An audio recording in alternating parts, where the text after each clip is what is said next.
განხილევან ქალბატონი თანა. მოგესალმებით. პირველ რიგში კითხვებით დავიწყებ, ისევე როგორც განცდებზე კითხვებით, როგორც ბატონმა დაჩვერა იკითხა. თქვენს მოტივი მთავარი ამ კანონთან მემართებაში განაცხადეთ, რომ ეს არის გამჭვირვალობა.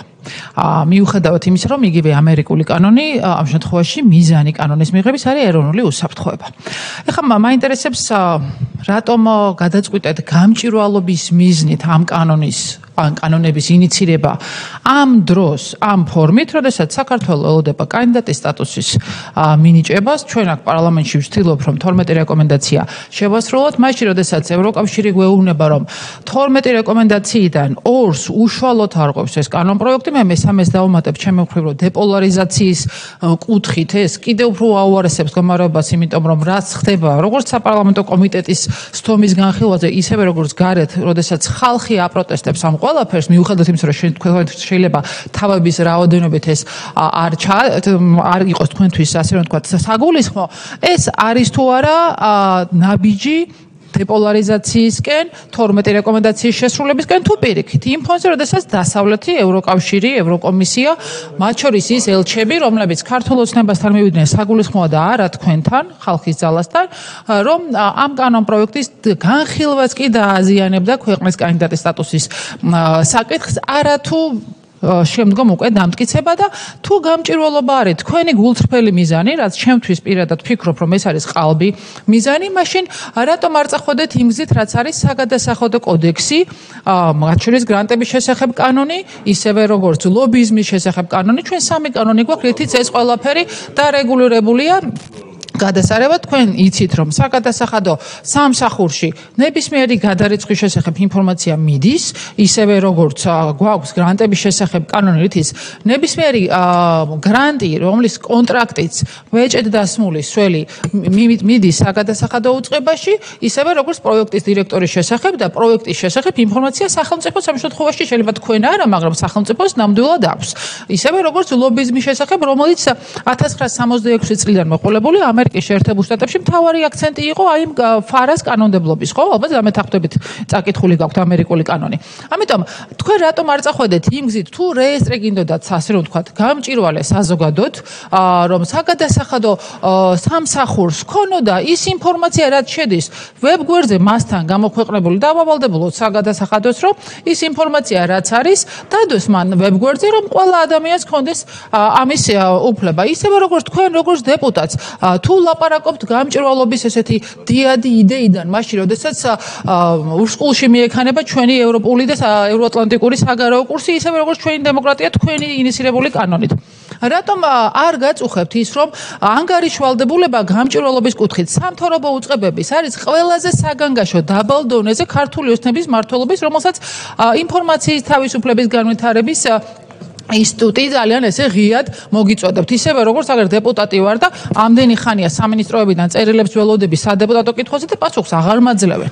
ამიტომ თუ გამჭვირვალობა გნებავთ, ბატონო, ისა რა ქვია, გურამ, რატომ არ წახვედით სწორედ საგადასახადოში ცვლილებების გზით, რატომ ეხლა, აი დღეს რატომ არის ესეთი საჭირო ეს გამჭვირვალობა, თუ არა 2024-ის მოახლოებული არჩევნები, ეხლა რაც შეეხება ეროვნულ უსაფრთხოებას, კი ბატონო, ჩვენ ვიცით, რომ შეერთებულ შტატებში ეროვნული უსაფრთხოების ამოცანით მიიღეს ეს კანონი და არა გამჭვირვალობის, ამიტომ ერთ-ერთი მიზანში სხვაობას ამერიკულსა და თქვენს მიერ ინიცირებულ იგივე ვითომ ამერიკულ კანონს შორის ეს სხვაობაც არის და 1938-ში დარეგისტრირებული კანონი ფაშიზმის წინააღმდეგ თქვენ დღეს 2023-ში საქართველოში და ამერიკაში მოგაქვთ როგორც მაგალითად. რაც შეეხება ახლა კიდევ ერთ უსაფრთხოებას, ქალბატონი ეკასეფაშვილი, რომელიც ახლა აქ დარბაზში არ იმყოფება და ძალიან დიდი ბოდიშით, მაგრამ კი ბატონო, ქალბატონი ეკასეფაშვილი, თქვენ გეკითხებათ არიჯდა ადგილზე და ამიტომ თქვენ გეკითხებათ, რომ მანივალიო და ამასთან მიმართებაშიო. თქვენ თუ იცით და თუ გაქვთ ინფორმაცია, რომ მანივალთან მიმართებაში ეკასეფაშვილის მოყვანილი არგუმენტი ეხება ტერორიზმს და ტერორისტთან დაკავშირებულ ორგანიზაციებს, უსაფრთხოებას ისევ და ისევ და შესაბამისად საქართველოს კი არის მიერთებული ამ საკითხს. მაგრამ თუ თქვენ და ქალბატონი ეკა, რომელიც ასევე ამ კანონპროექტის ავტორია, ფიქრობთ, რომ ეს უსაფრთხოების საკითხი უნდა იყოს, რომ არასამთავრობო ორგანიზაციები დასავლური დაფინანსებით იყვნენ ამ სისტემაში, მაშინ რატომ არ არქმევთ მას ეროვნული უსაფრთხოების არ ვიცი გაგიჭირდებათ, მაგრამ ყოველ შემთხვევაში რეჟიმის უსაფრთხოების, ქართული ოცნების უსაფრთხოების მიზნით შემოღებულ კანონს, იმიტომ რომ ეს ხომ სხვა არაფერი არ არის, თუ არა სურვილი რომ 2024-ში გარანტირებულად თქვენ იყოთ ისე რომ ვერავინ ვერ გაგაკრიტიკოთ და ხმა ვერ ამოიღოს ამასთან დაკავშირებით, იმიტომ რომ ყველა ჯაშუშებად იქნებიან გამოცხადებულები, ხო? ანუ რატომ არა მაშინ ეროვნული უსაფრთხოების მოტივით, აი რატომ ალავთ ამ ყველაფერს პირდაპირ შეგიძლიათ განაცხადოთ რომ თავარია ქართული ოცნების უსაფრთხოება. ახლა რაც შეეხება კიდევ ამერიკულ კანონს. როდესაც თქვენ ამბობთ რომ ეს არის პირდაპირი აცლი ქართული ამერიკული კანონმდებლობის. როდესაც ამერიკული კანონით სახელმწიფო არის ვალდებული წავიდეს სასამართლოში და იქ დაუმტკიცოს ფიზიკურ ან იურიდიულ პირს, რომ ის სხვა ქვეყნის ლიდერის დავალებით მუშაობს. და თქვენს ვერსიაში ამ შემთხვევაში იუსტიციის სამინისტრო უნდა თუ არ უნდა ორგანიზაციას პირდაპირ ამტკიცებს მას სიაში და შემდგომ წყვეტს ამ ყველაფერს ისევე როგორც აი ძალიან საინტერესო მნიშვნელოვანი ამბავია გაქვთ თქვენ გამოტოვებული ამერიკული კანონის თარგმნისას ეთყობა თარჯიმას ეგ ამბავი ან გამორჩა ან შეგნებულად გამოტოვეთ და იქნება ამაზეც მიპასუხოთ. საქართველოს ყავს სტრატეგიული პარტნიორები, რომელიც უმნიშვნელოვანეს წვლილი შეაქვთ ჩვენი სუვერენიტეტის და თავდაცვის უნარიანობის გამტკიცებაში.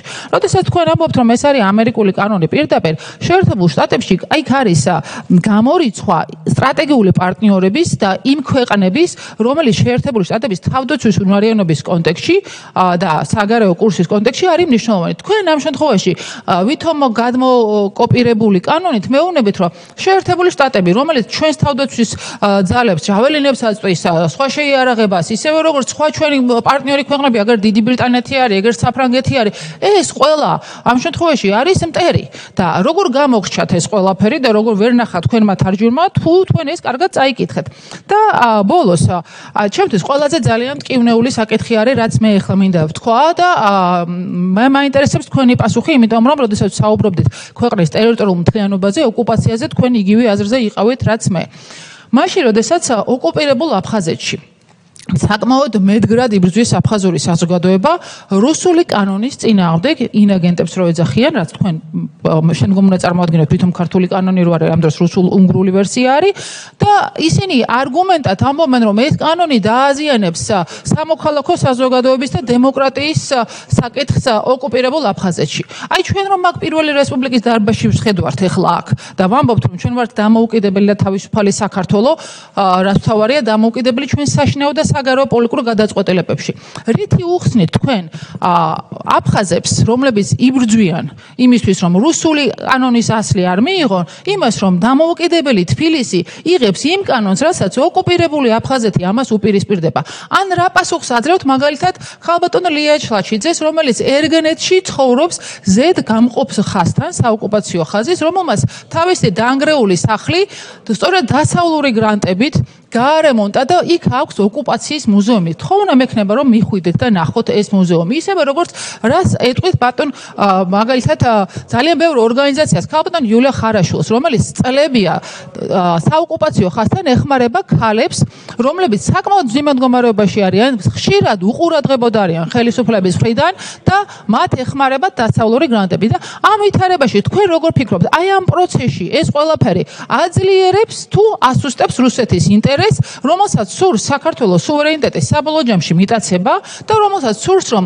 საქართველო მოარეთქვას ნატოსა და ევროკავშირზე და საქართველო დაემარტოხელოს მარტო იმისთვის რომ საბოლოო ჯამში შეძლოს საქართველოს უკანა ეზოდ გადაქცევა. ამიტომ კითხვა, თუ ეს ყველაფერი არის გამჭვირვალობა და არა ქართული ოცნების უსაფრთხოება, ამ კანონპროექტით თუ კანონპროექტებით თქვენ აზიანებთ თუ არა საქართველოს დეკლარირებულ ეროვნულ ინტერესს, რაც მდგომარეობს საქართველოს სუვერენიტეტსა და ტერიტორიულ მთლიანობაში, საქართველოს ნატოსა და ევროკავშირში გაწევრიანებასა და საქართველოს დემოკრატიულად განვითარებაში. ძალიან მნიშვნელოვანია ეს პასუხი, იმიტომ რომ აინტერესებთ მათ შორის ოკუპირებულ აფხაზეთში მცხოვრებ არასამთავრობო ორგანიზაციებს, იმიტომ რომ თუ ეს ყველაფერი ამ პარლამენტმა მიიღო, მათთვის კიდევ უფრო უარესი მდგომარეობა იქნება რუსული ოკუპაციის და ანექსიის პროცესის მიმართ, რომელზეც ქართული ოცნება სამწუხაროდ არის გაჩუმებული და ერთი სიტყვა ვერ ვთქვევინე ვერც ერთს რომ ბიჭვინთის ანექსია არის უკანონო. დიდი მადლობა.